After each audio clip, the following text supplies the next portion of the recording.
Kung mahilig kang mag-ihaw-ihaw o meron kang negosyong ihaw-ihaw, meron akong na-discover na pwedeng-pwede mong subukan. Yan po. Ito nga yung Eco Charcoal Briquettes. Less smoke, eco-friendly. Hindi siya tumagal up to 30 minutes hanggang 3 oras. At ang mga gumawa nito, suporta natin ang mga PWD ng Taguig. At alam nyo ba, 1,000 piraso ng briquettes, makakasave ng isang puno. Kaya naman makakatipid ka na, makakatulong ka pa sa kalikasan, hindi ka ganong mauusukan, at matutulungan pa natin ng Trees Alive ang mga persons with disability ng Taguig City. Ito ba kakaluto? Hindi yan pa na pwede na. Chicken and lempo gamit ang Eco Charcoal Briquettes. Binasal. Ayun po tayo.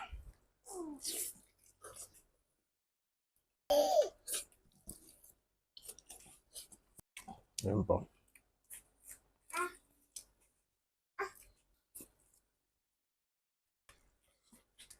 Lutong-luto gamit yung charcoal natin. Diba, hanggang ngayon buhay pa rin yung charcoal dun sa labas. Kaso nga lang, walang usok. Tingin ko maganda rin pang samgyup to. O dyan, tulungan din natin mga kapatid natin sa Trees Alive dahil gawa to ng PWD ng Taguig City.